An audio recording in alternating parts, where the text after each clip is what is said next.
नमस्कार, मी पंजाब डक हवामान अभ्यासक मुक्काम पोस्ट गुळी धामणगाव तालुका सेलू जिल्हा परभणी। आजपासून परत एक शेतकऱ्यासाठी अंदाज येत आहे आणि मी ज्या शेतात आहे ही आमचं जवळपास 6 एकर सोयाबीन वाहून गेलेलं आहे आणि ती सोयाबीन तिकडं काढणी चालू आहे। तर या ठिकाणाहून शेतकऱ्यासाठी अंदाज देत आहे। तर ह्या शेतामधून काय झालं, पाणी गेल्याच्या नंतर काय झालं, संपूर्ण नुकसान झालं। एवढाली झाडं सुद्धा वावो ह्या शेतामध्ये आलते आणि त्या शेतात आता सोयाबीन काढणं चालू। कशामुळे काढणं चालू आहे तर परत सांगतो की शेतकऱ्याला की राज्यामध्ये तुम्ही काय करा, 21 तारखेपर्यंत तुम्ही तुमचं सोयाबीन काढून घ्या, कारण की राज्यामध्ये 21 तारखे ते जवळपास 2 ऑक्टोबर पर्यंत मुसळधार पाऊस पडणार आहे। मागे जसा पाऊस पडला तसंच पाऊस पडणार आहे। आणि तुम्हाला एक माहिती असं म्हणून सांगतो, ह्या शेतातली आता सोयाबीन कशामुळे काढत आहे, कारण की इथं 24-25 तारखेला इथून परत एकदा पाणी जाणार आहे आणि परत पाणी गेल्याच्या नंतर हे पीक राहणारच नाही। म्हणून हे सोयाबीन काढत असताना तुम्हाला मुद्दाम म्हणून हे व्हिडिओ करत आहे।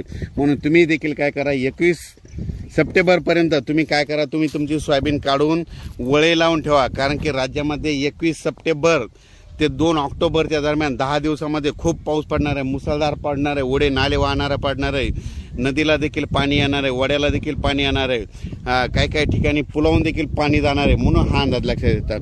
पण राज्यात एकंदरीत परिस्थिती बघायचं झालं तर 21 तारखेला तो पाऊस पूर्व विदर्भाकडे येणार आहे, तिथून लगेच ते पश्चिम विदर्भ, त्याच्यानंतर मराठवाड्याकडे येणार आहे, मराठवाड्याकडून परत तो पाऊस, तुम्हाला एक सांगू इच्छितो की तो पाऊस लगेच पुन्हा इकडं पश्चिम महाराष्ट्राकडे जाणार आहे, त्याच्यानंतर उत्तर महाराष्ट्राकडे जाणार आहे। म्हणून हा अंदाज लक्षात येतात। माझी सर्व शेतकऱ्याला सांगू इच्छितो की राज्यामध्ये आता जवळपास म्हणजे 21 तारखेपासून म्हणजे पाऊस तो पूर्व विदर्भ, त्याच्यानंतर पश्चिम विदर्भ, त्याच्यानंतर मराठवाडा, त्याच्यानंतर पश्चिम महाराष्ट्र, उत्तर महाराष्ट्र, कोकणपट्टी, खानदेश, म्हणजे हे पाऊस जवळपास 2 तारखेपर्यंत सगळीकडे धुमाकूळ घालणार आहे। म्हणून हा अंदाज लक्षात घ्या।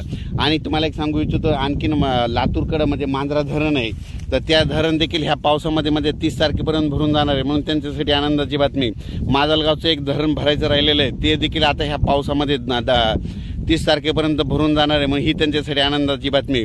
येलदरी धरण 178-79% झालेलं आहे, ते बी 20% ह्या पावसात भरून जाणार आहे, कारण की विदर्भात खूप पाऊस पडणार आहे। म्हणून हा अंदाज लक्षात घ्यायचा। पण सर्वांना माझी एक कळकळीची, ज्यांचं उडीद किंवा सोयाबीन काढायचं असलं असं तर तुम्ही काय करा की काढून घ्या, कारण की राज्यामध्ये तुम्हाला एक सांगतो की मोठा पाऊस राहणार आहे। त्याच्यानंतर खरा जास्त पाऊस मात्र 23 पासून जास्त पाऊस पडणार आहे।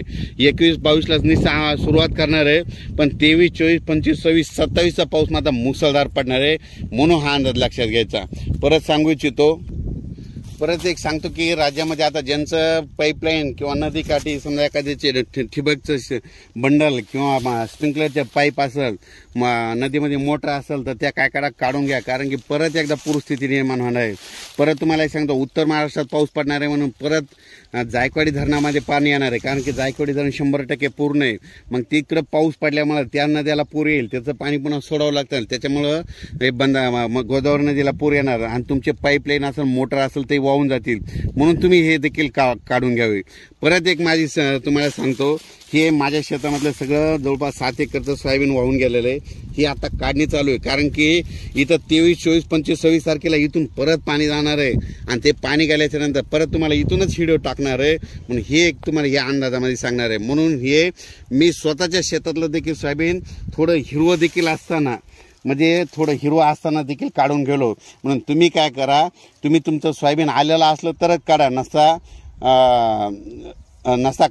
म्हणजे त्याची जास्त रिस्क घेऊ नका। हे कारण कशामुळे काढायला, कारण की तो आमचा नाला फुटलेला आणि ते परत आता पावसाळ्यात बुजवणं होत नाही, त्याच्यामुळे हे आमचं तसं सोयाबीन काढून गेलो।